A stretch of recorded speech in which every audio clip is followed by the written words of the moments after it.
Game theory में मैंने आपको बताया था कि 4 टॉपिक है इसमें मेन। सबसे पहले इसमें कुछ छोटी छोटी चीजें देखनी होती हैं कि क्या इसकी डेफिनेशन भी आती है। सबसे पहले आता है कि गेम थ्योरी होती क्या है। गेम थ्योरी होती है कि जो दो प्लेयर्स के बीच में खेली जाती है। मेन हमारे पास गेम तो काफी प्लेयर्स के बीच में होती है, पर यहाँ पे मेनली दो प्लेयर के बीच में हम डिस्कस करेंगे, जिसमें एक प्लेयर जो है वो बेसिक फिजिबल सॉल्यूशन और initial basic feasible solution same है भाई, ठीक है, वही है। बेसिक फिजिबल सॉल्यूशन में m plus n minus one होना चाहिए, ठीक है, जबकि इनिशियल बेसिक फिजिबल सॉल्यूशन में पॉजिटिव एलोकेशन होनी चाहिए, बराबर हो ना हो कोई मैटर नहीं करता है, मतलब जो आपका पहला सॉल्यूशन आता है, ठीक है। जो फर्स्ट सॉल्यूशन आप ऑब्टेन करते हैं, नंबर ऑफ एलोकेशन चाहे जितने मर्जी हो, उसको हम इनिशियल इनिशियल मतलब फर्स्ट, और बेसिक के लिए m plus n minus one होना चाहिए। तो गेम थ्योरी में मैं बात कर रहा था कि जो हमारे पास गेम थ्योरी होती है वो जनरली वैसे तो गेम कई भी लोगों के बीच में खेली जाती है, पर यहाँ पे दो पर्सन के बीच की गेम होती है। जैसे ए है और बी है, ये इस तरीके का मैट्रिक्स होगा। यहाँ पे मान लो मैंने A11 लिख दिया, A12 लिख दिया, A13, A21, A22, A23, A31, A32, A33। इस तरीके से ये दो पर्सन के बीच में जब गेम खेली जा रही है तो इनको ए की स्ट्रेटजीज बोलते हैं। जो ए अपनी ए रो जो होती है, रो वाइज ए का काम है, कॉलम वाइज बी खेल रहा है, ठीक है। ये ज्यादा हो सकती हैं, ठीक है, तीन भी हो सकते हैं, चार भी हो सकते हैं, पांच भी हो सकते हैं, पर प्लेयर दो ही रहेंगे, ए और बी, मतलब रो और कॉलम, दो ही चीजें यहाँ पे रहेंगी, ठीक है। स्ट्रेटजी क्या होती है कि जो हम चाल चलते हैं, जिसको जो मैंने ये बात बताई कि आपसे जो चाल चलते हैं खेलना होता है, ठीक है, वो that is pre determinant rule by which the player decide his course of action, कि उसने करना क्या है, कौन सी चाल चलनी है। जैसे एट अ टाइम, जैसे आपके पास ये भी एक उसकी चाल है, A2 की ये भी है, ये भी, कोई कौन सी चाल चलनी है। Strategy is the pre determined course of action, कि क्या आपने चाल चलनी है from the list of course of action. ये पढ़ लेना थ्योरी की स्ट्रेटजी आती है। अब स्ट्रेटजी तो हमारे पास दो टाइप की होती है, ये पक्का क्वेश्चन आता है। स्ट्रेटजी दो टाइप की होती है, एक प्योर और एक मिक्स्ड। मतलब मैक्सिमम टाइम ये क्वेश्चन वो गेम थ्योरी का पूछता है थ्योरी में। प्योर स्ट्रेटजी क्या होती है, जो प्री डिटरमाइंड होती है, जो हमें पता है कि हमने इसी तरीके से चलना है, मतलब आप उसमें चेंज नहीं कर सकते। जैसे आपने सोच के आए हैं कि इसी तरीके से खेलना है, ठीक है, एडवांस में आपको पता होता है एनालिसिस। मिक्स स्ट्रेटजी क्या होती है कि आप गेम के टाइम में according to the probability of the game आप अपनी स्ट्रेटजी चेंज कर देते हैं, ठीक है। When you change the strategy by the probability of the game, ठीक है, और to change according to the situation, situation के अकॉर्डिंग जो आप चेंज करते हो उसको बोलते हैं मिक्स्ड स्ट्रेटजी। अब पेपर में आता है व्हाट इज स्ट्रेटजी, आप लिख दोगे it is the pre determined course of action from the list of course of actions, ठीक है। there are two type of strategy, first one is pure and second one is mixed. Pure strategy is the predetermined strategy or which cannot be changed during the game, whereas in the mixed strategy it is based upon the probability of the game or can be changed in the game according to the game. Got it? समझ गए बात मेरी? सबसे ज्यादा जो strategy use होती है mix strategy हम ज्यादातर देखते हैं। आपने देखा है कि कई लोग, आप लोग भी, मैं क्लास में भी एग्जांपल देता हूं कि आप लोग बोलते हैं जी उसने हमारे साथ गेम खेल दी, उसने हमें धोखा दे दिया। धोखा दे दिया मतलब आपने क्या एक्सपेक्ट किया है और लास्ट टाइम पे उसने क्या आपको धोखा दिया, मतलब उसने प्रोबेबिलिटी के अकॉर्डिंग, ठीक है। मान लो कहीं घूमने जाने का प्रोग्राम है आप लोगों का, पूरे टूर का, आप लोग सारे बोलते हैं जी चलना है टूर पर, एट ए टाइम दो बच्चे मना कर देते हैं, तो that is called mixed strategy, कि एट ए टाइम बिल्कुल मना कर दिया। प्योर स्ट्रेटजी हुई कि अगर 10 लोगों ने जाना है तो 10 ने जाना ही जाना है, फिर वो चेंज नहीं करेंगे।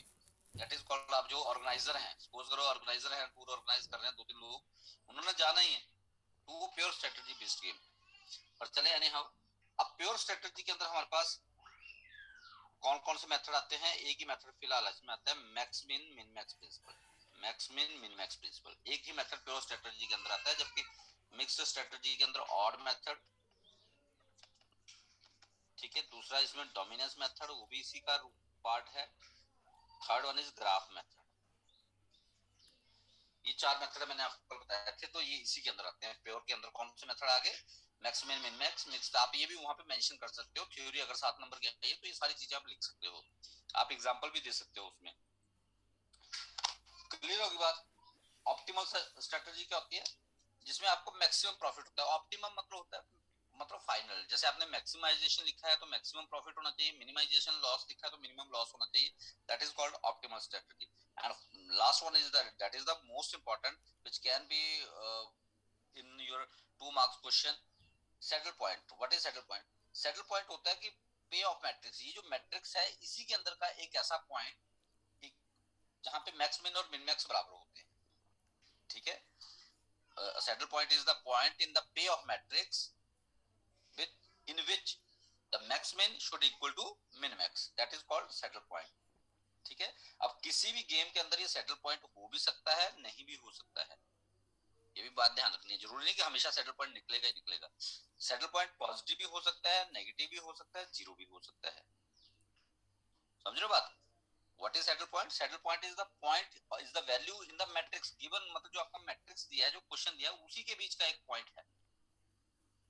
वैल्यू ऑफ गेम क्या होती है, ये भी इंपॉर्टेंट है। मतलब वैल्यू ऑफ गेम मतलब वही कि गेम की आउटपुट क्या रही। दो टीम के बीच में मैच हो रहा है, जैसे आजकल आईपीएल चले हुए हैं, तो आपको पता है 2 टीम खेल रही है, तो उनमें वैल्यू ऑफ गेम क्या होगी, एक जीतेगा एक हारेगा, ठीक है। तो इस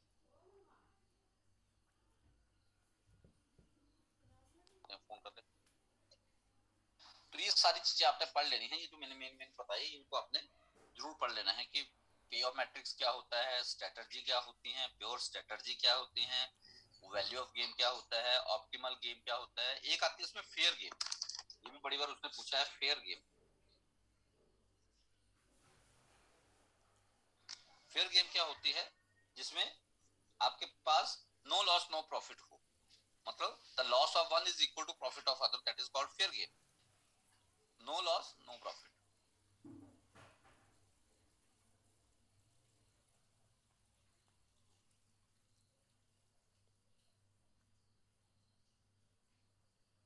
ठीक है, तो फेयर गेम बता रहा हूं मैं। फेयर गेम क्या होती है, जिसमें आपके पास नो लॉस नो प्रॉफिट, ठीक है। Loss of one equal to profit of another.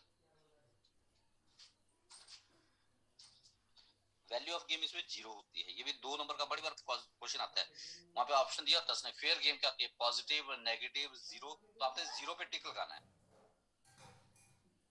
तो ये चीज थ्योरी।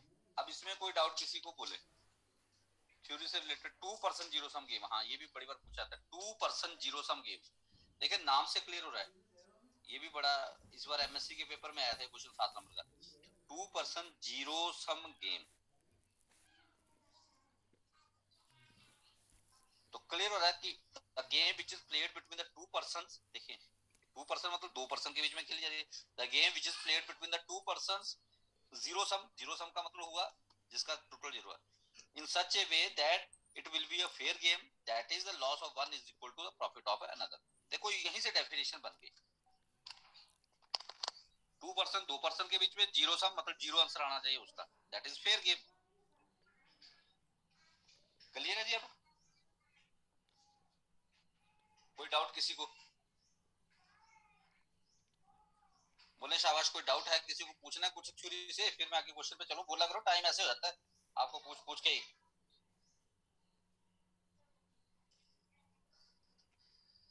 नहीं तो मैं बोलता रहूंगा। अब हम आते हैं max min min max principal के ऊपर। चले जी, max min min max principal.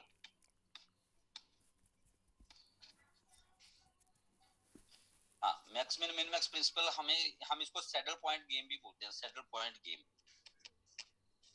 ये एक मात्र ऐसा नाम से क्लियर हो रहा है, max min min max principal. इसमें क्या होता है मैं आपको क्वेश्चन समझा दूंगा, और पेपर में अगर प्रिंसिपल आता है, मेथड आता है, तो आपने उसको भी फाइंड आउट करना है, लिख देना है मेथड। जैसे सपोज करिए एक मैट्रिक्स दिया होगा आपको, क्वेश्चन भी हो जाएगा इससे और आपका मेथड भी क्लियर होता जाएगा। मैक्सिमम बच्चों को तो ये आता होगा, पर फिर भी चलो मैं रिपीट कर रहा हूँ। -3 -2 6, माइनस वाला क्वेश्चन इसलिए उठा रहा हूँ कि ज्यादातर कंफ्यूजन माइनस को लेकर होती है। सबसे आसान मेथड है ये, फर्स्ट स्ट्रेटजी है, सेकंड है, ये थर्ड है ए के लिए, और ये बी की है, फर्स्ट सेकंड थर्ड। अब max min min max principal क्या है? देखिए, कोई भी आपको गेम थ्योरी का क्वेश्चन हो जिसमें आपके पास नंबर ऑफ रोज और कॉलम ज्यादा है, तो आप पहले max min min max principal ही यूज करेंगे। सबसे पहला मेथड यही है। मैक्स मिन में क्या होता है, अपने रो मिनिमम निकालना है। रो मिनिमम, हर एक रो में से मिनिमम एलिमेंट ढूंढना है। कौन सा इसमें सबसे छोटा एलिमेंट? रो मिनिमम आ गया -3, हर एक रो में से। इसमें से सबसे छोटा एलिमेंट 0, इसमें से सबसे छोटा एलिमेंट -4।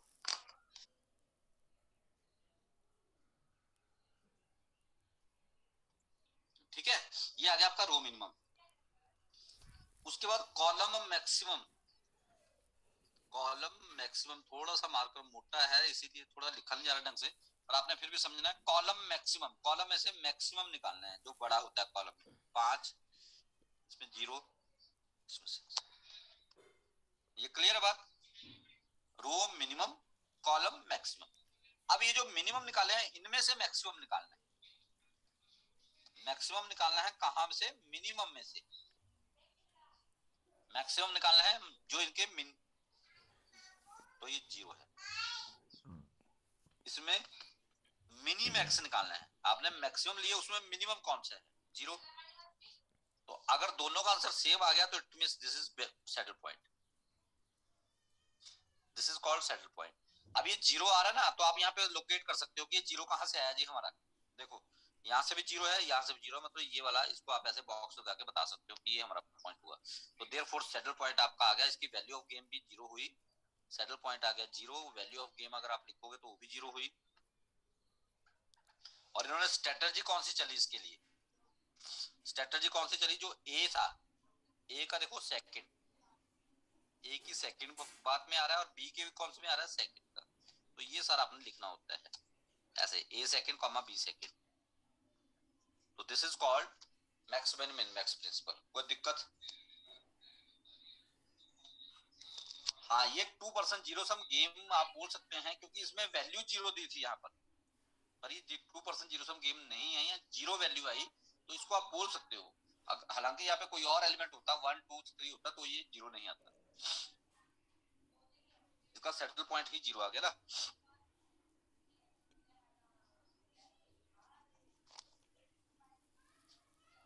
कोई दिक्कत परेशानी? Any doubt regarding first? भाई क्योंकि 40-45 मिनट जो क्लास लगेगी आज, ये सारा टॉपिक क्लियर करना है, मैंने इसलिए बोला फटाफट बोलते जाएं। मैक्स मिन मिन मैक्स से क्लियर है? सिंपल सा फंडा याद रखना है, हर एक रो में से मिनिमम।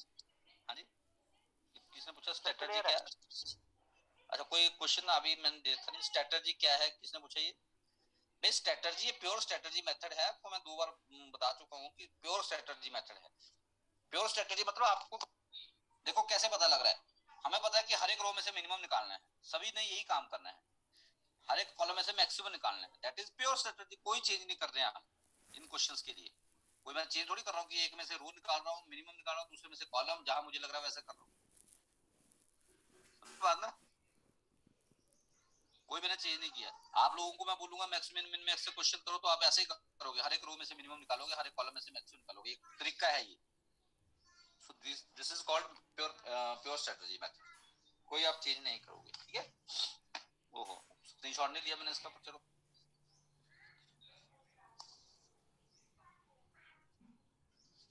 एक क्वेश्चन में बोला होता है कई बार max min min max use करें। मैं आपको समझाता हूँ, आप सुनते कम है कि max min min max use करें। कई बार लिखा होता है, कई बार नहीं लिखा होता है, पर मैंने आपको क्या बताया कि जिसमें भी 2x2 से ज्यादा रो या कॉलम है, तो आपने पहला मेथड यही यूज करना है, मैक्स मिन मिन मैक्स। अगर तो बाय नेम लिखा तब तो आपको डाउट ही कोई नहीं है। अगर उसने लिखा है जी use max min min max principal, तब वो करो। अगर उसने लिखा है यूज डोमिनेंस मेथड, तो डोमिनेंस करो। यूज ग्राफ है तो ग्राफ करो, तब तो सोचने की बात ही नहीं है। बट उसने सीधे लिख दिया सॉल्व, सॉल्व करो जी इसको। Then first method you have to apply, that is max min min max principal. छोटी छोटी चीजें आप सुनते नहीं है ध्यान से, फिर डाउट होता है उससे। फिर चले, अब देखें, ये एमएससी का क्वेश्चन है, ये भी इंपॉर्टेंट क्वेश्चन आ सकता है आपको। है तो सिंपल सा क्वेश्चन है, एक ही लाइन का आंसर है। 2 10 4 4 7 पी। अभी रिसेंटली मैंने बच्चों को भी दिया था करने को ये क्वेश्चन। 7 क्यू 8 एमएससी में आया, ये 10 नंबर का क्वेश्चन है।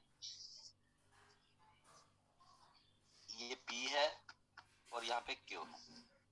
क्वेश्चन बोला ये 8 है। क्वेश्चन बोला जा रहा है find P and Q, find P and Q so that second comma second is saddle point, मतलब ये first second third, first second third. बोलता है आप पी और क्यू की वैल्यू बताएं अगर second comma second saddle point हो, अगर second comma second saddle point हो तो पी और क्यू की वैल्यू बताएं। मतलब उसने इसको सैडल पॉइंट बोला हुआ है,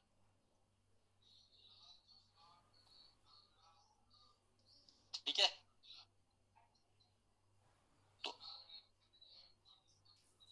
तो ये बताए कि ये इसके लिए पी और क्यू की क्या वैल्यू हो सकती है। अब पॉइंट समझे खुद, ये सैडल पॉइंट आंसर दे दिया उसने, सिर्फ आपने पी को पुट करना है।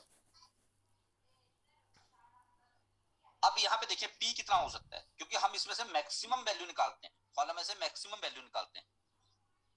हाँ वेरी गुड, कॉलम में से हमने मैक्सिमम निकालने हैं, पर उसने मैक्सिमम के लिए ये तो आंसर दे दिया है कि 7। इसका मतलब पी मेरे पास 7 या 7 से छोटा होना चाहिए, क्योंकि अगर मैं पी 7 से बड़ा ले लूंगा तो मैक्सिमम तो वो आ जाएगा, 7 की एंट्री नहीं आएगी उसमें। समझ रहे बात। सिमिलरली अगर पी यहाँ पे हमने लिखना होता है मिनिमम,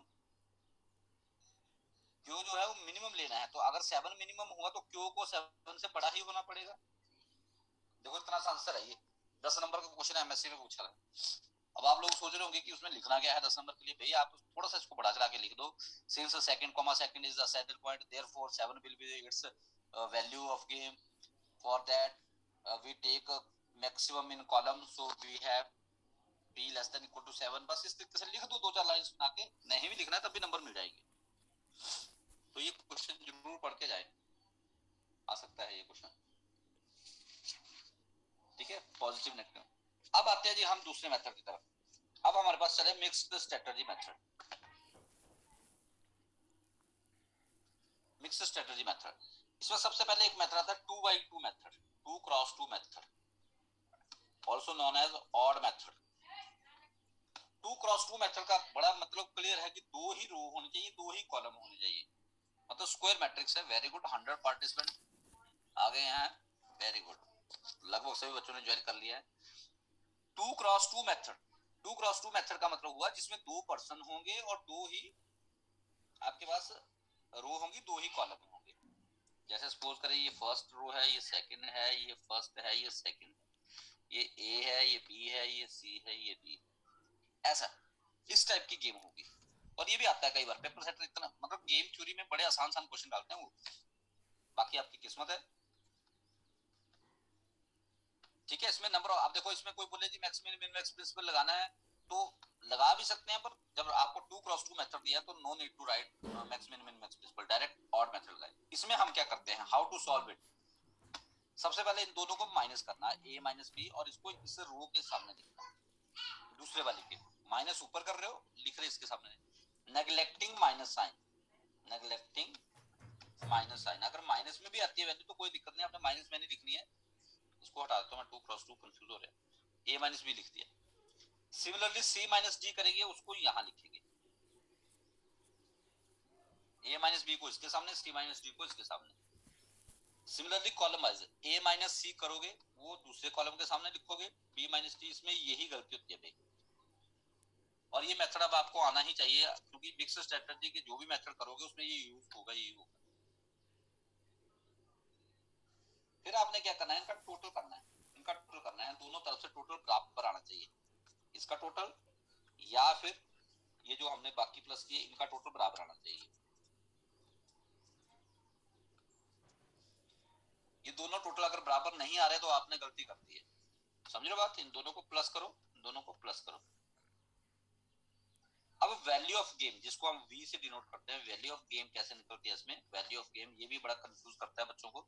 वैल्यू ऑफ गेम के लिए आपने डिवाइड करना है, मतलब ये जो टोटल आया है, यहाँ मैं टोटल ही लिख रहा हूँ क्योंकि बार बार ये चीज लिखने से आप कंफ्यूज हो जाओगे। टोटल आया है,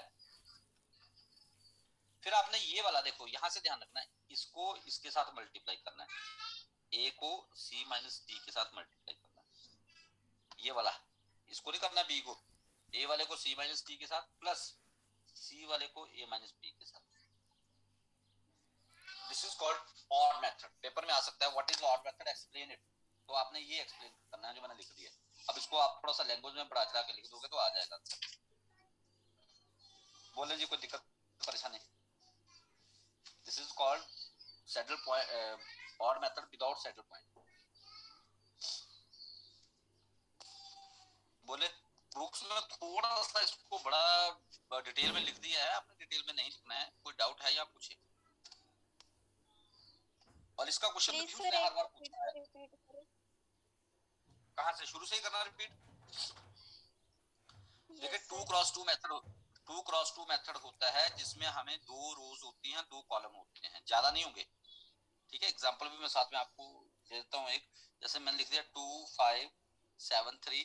भाई अगर किसी के पास कृष्णा की बुक है तो इसके 1-2 क्वेश्चन में आंसर गलत हो सकते हैं, या शर्मा की बुक में भी आंसर गलत हो सकते हैं। आपने ये नहीं सोचना कि आंसर गलत है तो हमने गलत निकाला है। देखो पहली बात, आपकी गेम ऐसी होगी, ठीक है, 2x2 है, 2 रो 2 कॉलम, कोई ज्यादा नहीं होगा। उसके बाद आपने क्या करना होता है, अगला स्टेप, a माइनस बी, इसको इसमें से माइनस करना है, जो भी आएगा उसको यहाँ लिखना है, पर माइनस साइन नहीं लिखना है। जैसे अब देखो 2 माइनस 5 -3 हो रहा है ना, पर हमने -3 लिखना है, ये बोल रहा हूं मैं। 7 -3, इन दोनों को माइनस करना है और अपोजिट डायरेक्शन में लिखना है। जल्दबाजी में हम एक ही साइड लिख देते हैं। देखो 2 माइनस 7, फिर -5 आ रहा है, पर हमने 5 लिखना है। 5 -3 2 आ रहा है, तो हमने 2 लिखना है। बोले यहां तक कोई डाउट? बोले शाबाश। अब इनको प्लस कर दो।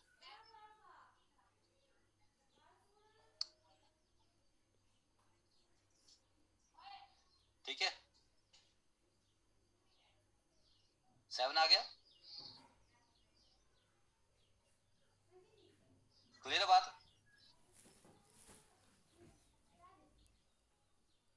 बोलो। Yes sir. अब वैल्यू ऑफ गेम कैसे निकालनी है? वैल्यू ऑफ गेम के लिए आपने टोटल जो है वो यहाँ लिखना है। ये टोटल आ गया, सेम आ गया, तो आपका क्वेश्चन ठीक चल रहा है। अब आपने इसको इसके साथ मल्टीप्लाई करना है।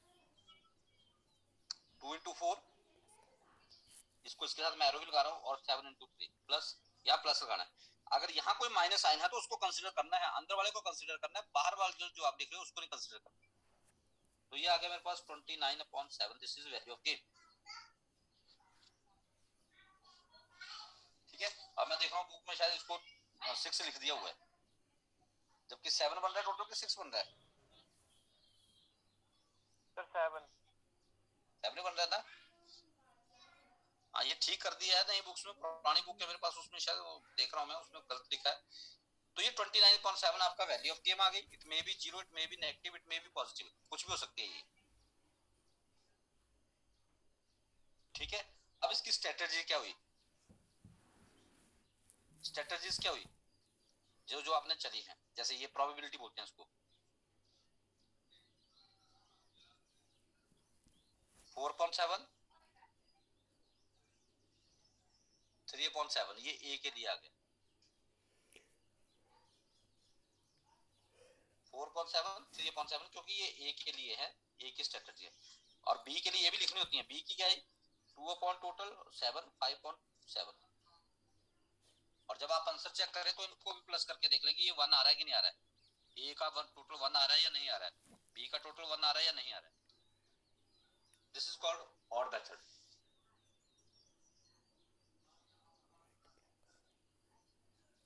आप बोले कोई डाउट? कर सकते हो ऐसा क्वेश्चन?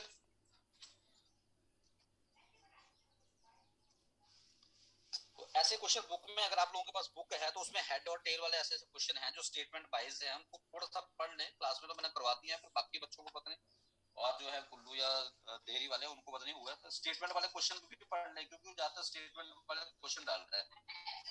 जैसे ये है क्वेश्चन, चलो अब मैं इतना बड़ा क्वेश्चन लिखूंगा तो समझ।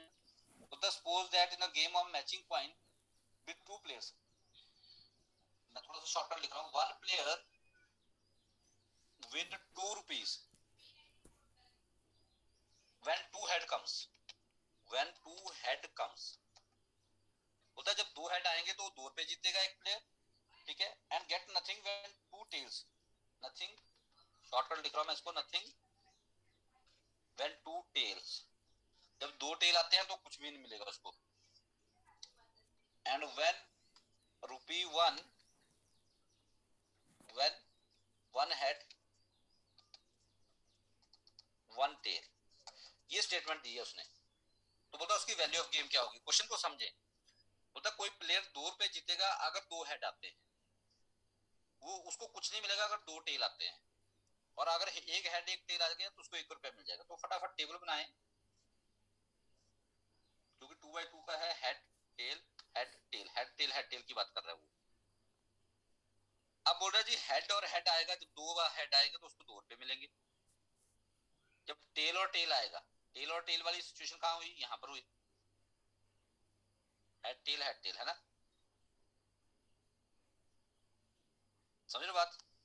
अच्छा ये नहीं इस रो में चल रहे हैं, क्या कर रहा हूं मैं, हेड और टेल, जब एक ये वाला कॉलम भरना है ना हमने, हेड और टेल आ रहा है, एक हेड और एक टेल आ रहा है, तो उसने बोला कि 1 रुपया विन नहीं करेगा, लूज करेगा वो। हाँ लूज है, नॉट विन, लूज किया, लूज करने का जब लिखा होगा तो माइनस में नहीं गया। देखो टेल और हेड, इस कॉलम के लिए पढ़ने के लिए टेल और हेड आ रहा है तो लूज कर रहा है वहां पे -1, जब टेल और टेल आएंगे तो 0।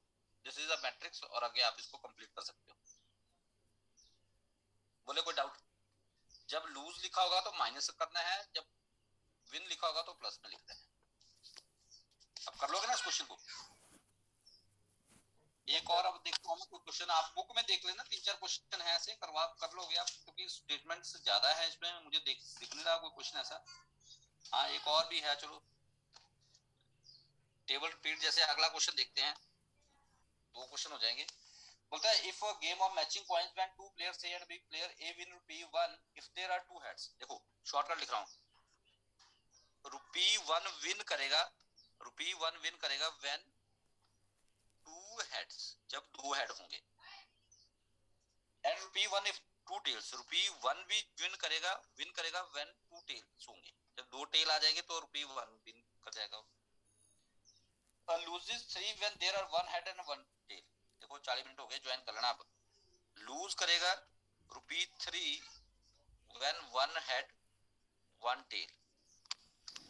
तो जब भी ऐसा क्वेश्चन बनाना है तो आपको पता है हेड एंड टेल तो हमें बनाना ही पड़ेगा, हेड टेल हेड टेल। अब जब हेड हेड आ रहा है, उसने बोला हेड हेड 2 हेड आएंगे इकट्ठे, हेड और हेड, यहाँ पे ना एंट्री, तो ₹1 जीत जाएगा। हेड एंड टेल आएगा, हेड एंड टेल आ रहा तो लूज कर रहा है ₹3, तो -3 आ जाएगा।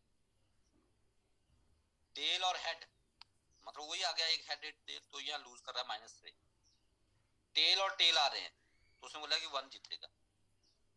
स्टेटमेंट से बन जाता है, कोई ऐसे दिक्कत वाली बात नहीं है, ऐसा कंफ्यूज नहीं होना है आपने, ठीक है। बुक में ₹8 लिखा है, पर चलो मैंने अपने हिसाब से कर दिया, आपने इसको कर लेना है। पर क्या हो जाता है, अब हेड टेल में 2 ही तो कॉलम बनेंगे, हेड और टेल के, तो ये हमारे पास दूसरा मेथड हो गया। तीसरा मेथड आता है डोमिनेंस मेथड, फिर आता है ग्राफ मेथड।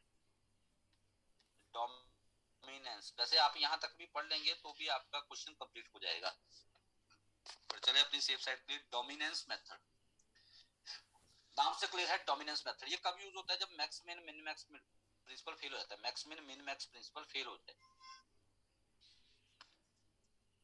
मतलब आपका सेटल पॉइंट नहीं आता है और वो फेल हो जाता है, तब हम डोमिनेंस मेथड का यूज करते हैं। क्यों, क्योंकि इसके लिए हमारे पास 2 क्रॉस n या n क्रॉस 2 कुछ भी हो सकता है, मतलब ये 2x2 का नहीं होगा, इसमें नंबर ऑफ रोज और नंबर ऑफ कॉलम ज्यादा होंगे, उस केस में हमें डोमिनेंस मेथड का यूज करना पड़ता है। डोमिनेंस मेथड में आप 2-3 तरीकों से उसको चल सकते हैं।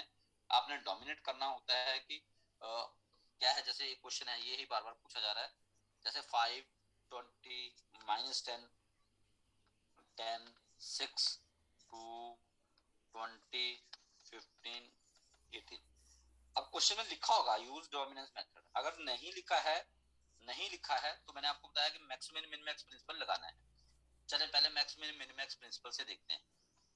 मिनिमम निकालो, रो मिनिमम कितना है, 5 सॉरी -10, रो मिनिमम यहाँ पे 2, यहाँ पे 15, मैक्सिमम कितना है 20, 20, 18। ये रो मिनिमम आ गया, ये मैक्सिमम आ गया। अब यहाँ से मैक्सिमम, इनमें से मैक्सिमम कितना है, मैक्सिमम है 15। यहाँ से मिन मैक्स, मिन मैक्स कितना है 18। अब दोनों बराबर नहीं आ रहे हैं ना ये, क्योंकि मैंने आपको बताया पहला मेथड को आपने मैन मिक्स मैन और मैन मैक्स मिन यूज करना है। अब ये बराबर नहीं ना आए, तो इसका मतलब ये मेथड तो फेल हो गया। अब आप इसमें 2x2 मेथड भी नहीं लगा सकते, क्योंकि 2x2 का तो है ही नहीं है, ये क्वेश्चन 2x2 का तो है ही नहीं है ना, तो आप कैसे लगाओगे इसको, तो उसका मतलब ऑड मेथड भी नहीं लगेगा। अब आ गया डोमिनेंस मेथड। अब डोमिनेंस मेथड में क्या करना होता है, आपने कंपैरिजन करना होता है जस्ट। यही एक मेथड है जो थोड़ा सा मुश्किल है। ये ए है, आपने या तो रो वाइज कंपैरिजन करो या तो कॉलम वाइज एंट्रीज को, जैसे इसकी एंट्री इसके साथ कंपेयर करना। तो अगर आपने देखना है if all elements of row, row की बात कर रहा हूं, is greater than elements of other row. आपने कंपेयर किया कि अगर किसी रो के एलिमेंट जो हैं वो बड़े हैं या बराबर भी हो सकते हैं दूसरी रो से, elements of other row, then delete row of less element. मतलब आपने कंपेयर किया, आपको लगा कि जिस रो के एलिमेंट दूसरी रो के एलिमेंट से छोटे हैं या बराबर है, ठीक है, तो जिसके एलिमेंट ज्यादा होंगे उसको रखना है और दूसरी को डिलीट कर देना है, वो लिखा मैंने। जैसे आप रो वाइज कंपेयर करते हैं, देखो पहले इसको कंपेयर करते हैं, 10 बड़ा है 5 से, ठीक है जी, ऑल की बात की है मैंने, ऐसे नहीं एक को देख लेना। 6 छोटा हो गया 20 से, तो ये कंपैरिजन नहीं हुआ, नहीं हुआ ना, एक बड़ा रहा है एक छोटा रहा, तो ये खत्म हो गया। अब इनके बीच का कंपैरिजन करो, 20 बड़ा है 10 से, ठीक है, 15 बड़ा है 6 से, ठीक है, 18 बड़ा है 2 से, ठीक है, मतलब इसके सारे एलिमेंट बड़े हैं एज कंपेयर्ड विद दिस। तो यहाँ पे elements of row third is greater then